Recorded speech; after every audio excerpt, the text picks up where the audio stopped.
Hello guys, आ गए हम फिर से आपके सामने लेक्चर नंबर 3 लेकर। मैं Shruti Ajay Gupta. Hello studies is my channel. उम्मीद करती हूँ कि हमारे सारे वीडियोस आपको बहुत पसंद आ रहे होंगे। हमने ग्राफिक कौन सा बैंक एंड सिंपल इंटरेस्ट है ना, इसका लेक्चर नंबर 3 लेकर आए। इसके पहले हमने आपको पार्टनरशिप तक के आपको फुल क्लियर करवा दिया था और इसके भी लेक्चर नंबर 2 तक आपको पूरे कंप्लीट हो गए, जिसमें आपको हमने बैंक्स के बारे में बताया था और उसके अकाउंट्स के टाइप्स के बारे में बताया था। कौन कौन सा बताया था आपको? Current saving accounts and recurring deposit amount account and fixed account सारे क्लियर करवा दिए थे। और उसके साथ साथ हमने आपको ATM, debit card, credit card इसके बारे में भी बताया था। सेविंग अकाउंट से रिलेटेड आपका कौन सा बुक होता है जिसे कि चेक बुक कहा जाता है। पासबुक मिलता है ना, आपके पेरेंट्स से आप पूछेंगे, आपको समझ में आ जाएगा पासबुक किसे कहते हैं। तो ये सारा कुछ आपको क्लियर करवा दिया था। ज़्यादा लंबा नहीं चलते, वीडियो बहुत लंबी हो जाती। तो अब बढ़ते हैं आगे। हमने आपको 2 एग्जाम्पल्स लेक्चर नंबर 2 में क्लियर करवाया था। उससे आपको बताया था कि अगर प्रिंसिपल इन द सेंस क्या, जो मेन अमाउंट होता है, जो या तो हम देते हैं या तो हम लेते हैं, उसके बदले में हमें या तो इंटरेस्ट देना पड़ता है या लेना पड़ता है। ठीक है, तो जो मेन अमाउंट होता है दैट इज कॉल्ड प्रिंसिपल, अब उसके हिसाब से हमें इंटरेस्ट मिलेगा या हमें इंटरेस्ट देना पड़ेगा। तो उसके लिए हमने एक फॉर्मूला बताया था टोटल अमाउंट कितना मिलता है या कितना देना पड़ता है। तो amount is equal to P plus I, principal plus interest, ये आपको बताया था। अगर हमें टोटल गिवन है तो आप ऑलरेडी आंसर निकाल सकते हैं, लेकिन अगर आपका इंटरेस्ट गिवन नहीं है तो आपको सबसे पहले इंटरेस्ट निकालना पड़ेगा। इंटरेस्ट निकालने के लिए हमने आपको क्या बताया था? इंटरेस्ट निकालने के लिए हमने आपको एक फॉर्मूला बताया था, P multiply by R upon 100। ये क्या बताया था? ये इंटरेस्ट है, प्रिंसिपल, टोटल प्रिंसिपल होते हैं, और ये क्या है? Rate of interest. Rate of interest जो कि किसमें? परसेंट में होता है ना। तो ये परसेंट को हमेशा 100 के फॉर्म में लिखा जाता है, आपको पता होगा। तो ये इस फॉर्म में लिखा जाता है। अच्छा ठीक है, हमने ये भी बताया था कि ये ओनली 1 ईयर का रहता है। अगर इसे सॉल्व करेंगे तो आपको 1 ईयर का इंटरेस्ट निकलेगा, लेकिन कोई ज़रूरी थोड़ी कि 1 ईयर का ही रहे। कभी आपको वो 3 साल तक के बेस होता है, आपको 3 साल में इतना देना पड़ेगा। 3 साल में इतना इंटरेस्ट आपको मिलेगा या 3 साल में इतना इंटरेस्ट आपको देना पड़ेगा। तो वो 2 ईयर्स और 3 ईयर्स निकालने के लिए फिर क्या करना पड़ता है? जैसे ये इंटरेस्ट है, ठीक है, ये इंटरेस्ट जितना निकलेगा, फिर आप अगर 2 ईयर्स का निकालना है तो 2 से मल्टीप्लाई करेंगे, 3 ईयर्स का निकालना है तो 3 से मल्टीप्लाई करेंगे। तो ये कैसा होता है? हम डबल क्यों जाना, जब एक ही फॉर्मूले में हमारा हो जाता है। तो देखिए इसमें और फॉर्मूला क्या बनता है, इसी फॉर्मूले में सब कुछ आपका निकल कर आ जाता है। ये आता है टी, यहाँ लिख दीजिए आप टाइमिंग, ये बन गया आपको पूरा फॉर्मूला। ठीक है, 2 ईयर्स, 3 ईयर्स, 1 ईयर भी लिखेंगे तो कोई फर्क नहीं पड़ने वाला, 1 ईयर एज इट इज रहेगा। 2 ईयर, 3 ईयर यहाँ लिखेंगे, आपका इंटरेस्ट आपका 2 ईयर का है, 3 ईयर का जो भी है वो एक साथ ही निकल कर सामने आ जाएगा। तो हम मेन आपको यही फॉर्मूला यूज करना है। Interest is equal to principal multiply by rate of interest into time upon 100। Clear है? यहाँ तक समझ आ गया। चले फिर से और अदर एग्जाम्पल में चलते हैं। फॉर्मूलेज आपको अच्छे से याद होने चाहिए। ठीक है, एक एग्जांपल देखिए, एक बंदे ने 1,20,000 क्या किया था? बैंक से लिया था। तो प्रिंसिपल हो गया उसका कितना? हम डायरेक्ट आप देखिए, जो आपका फर्स्ट पॉइंट क्या है वो देखिए, पहले उसे लिख लीजिए फिर आगे बढ़ते। तो प्रिंसिपल आपको 1,20,000 हो गया। आपकी बुक में देखिएगा, ये एग्जाम्पल्स गिवन आपको समझा रहे हैं। रेट ऑफ इंटरेस्ट कितना है? रेट ऑफ इंटरेस्ट 8:1/2, मतलब जिसे 8.5 कहते हैं, 8.5। ठीक है, 8.5 PCPA है ना। रेट PCPA में होता है ना, परसेंट पर एनम। इसे हम और क्या लिख सकते हैं? लिख सकते हैं, क्लियर हो गया है ना। इसे हमने सॉल्व कर लिया, इस तरह से लिख सकते हैं। अब और क्या दिया गया आपको? टाइम आपको 4 ईयर्स दिया है। देखिए आखिर आ गए आप टाइम पे, टाइम 4 ईयर्स ये आपको गिवन है ना। और क्या है? अमाउंट आपको निकालना है। क्या कहा गया है कि एक बंदे ने इतना क्या किया, बैंक से लोन लिया, बोरो मतलब उधार लेना, और उसे उसका रेट ऑफ इंटरेस्ट कितना? 8.5%। ठीक है, टाइम उसको 4 ईयर्स का टाइम दिया गया कि 4 साल में आपको इतने % के हिसाब से आपको ये पूरा पेमेंट करना है। मतलब ये तो देना ही देना है, ये देना ही देना है, और इतना जो है इतने % के हिसाब से आपको 4 ईयर्स का इंटरेस्ट भी देना है। तो आपके पास अभी अमाउंट है क्या, टोटल अमाउंट आपको निकालना है। टोटल अमाउंट कितना निकलेगा, टोटल अमाउंट हमको नहीं पता, पता है क्या, नहीं पता। तो टोटल अमाउंट का फॉर्मूला क्या होता है, अमाउंट इज इक्वल टू, हमने बताया था आपको P प्लस I, है ना। ये फर्स्ट फॉर्म में करके नंबर लिख के डाल के आप छोड़ दीजिए, because we don't know what's the I, interest क्या है हमको नहीं पता।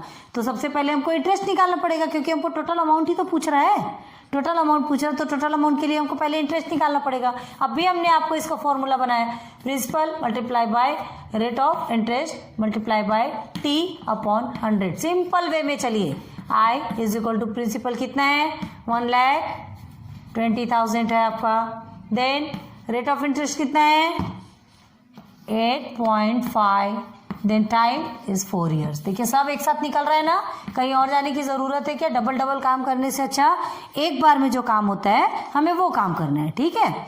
देन दोनों क्रॉस हो गया। अब ये सबको आप मल्टीप्लाई करेंगे, तो मल्टीप्लाई करने के बाद आपका आंसर कितना आएगा, आप टोटल करके देखिएगा। हम करके टोटल करके रख चुके हैं, है ना, क्योंकि ऐसा यहाँ टोटल करेंगे तो बहुत ज़्यादा टाइम होगा, इसलिए हमने टोटल करके रखा हुआ है।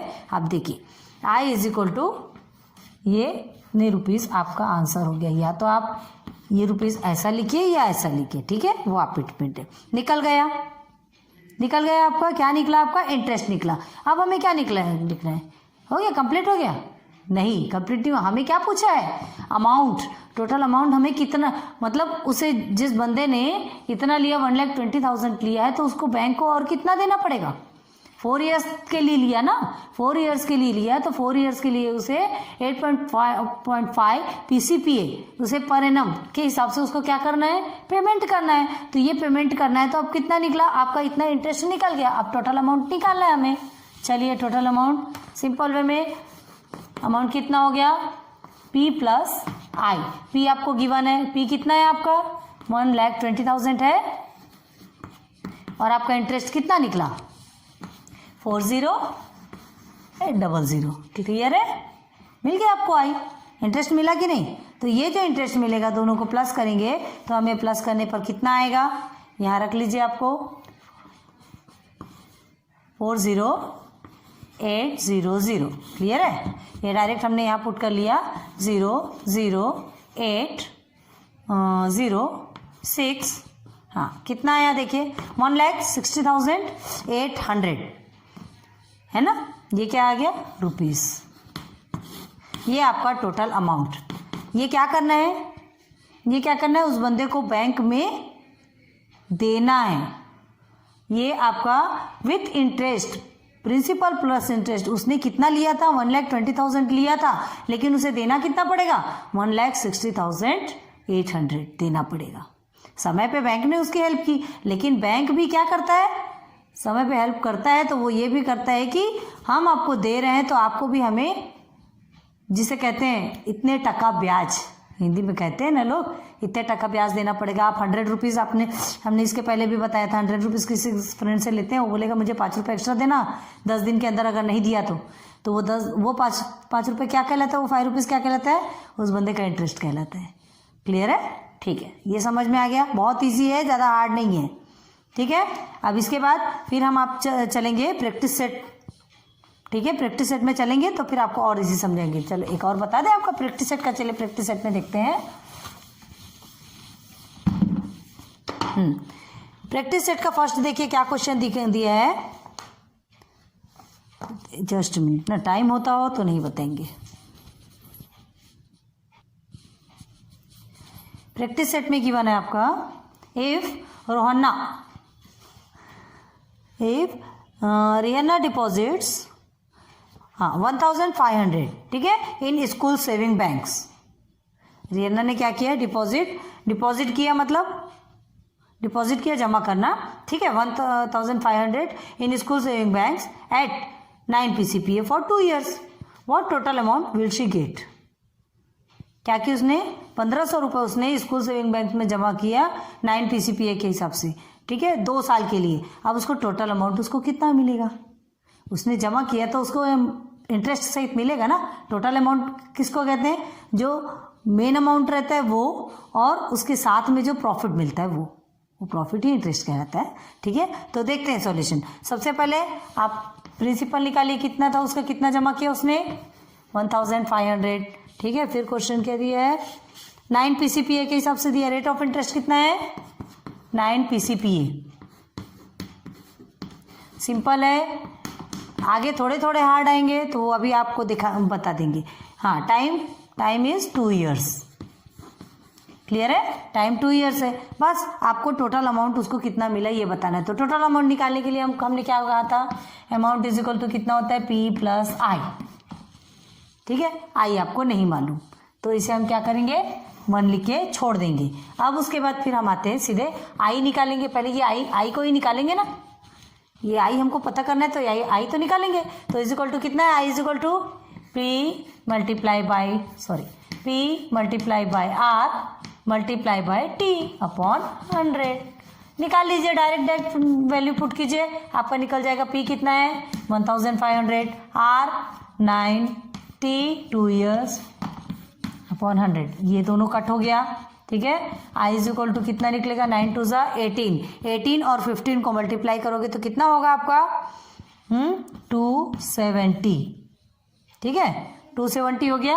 अब ये जो 270 हुआ है आप क्या करेंगे, A इज इक्वल टू आपका प्रिंसिपल, और चलिए यहाँ पे भी लिख देते हैं P + I आपको निकलना है। प्रिंसिपल आपका कितना है 1500, देन I आपका निकला 270। ठीक है, ये 270 को प्लस कर दीजिए, कितना आएगा 0771770। ठीक है, टेक्स्ट बुक में पीछे देखिएगा आपका आंसर आ रहा है कि नहीं। तो ये टोटल अमाउंट उसे क्या होगा विथ इंटरेस्ट उसे मिलेगा, किसे, रियन्ना विल गेट 1770 रुपीज गेट। ठीक है, विथ इन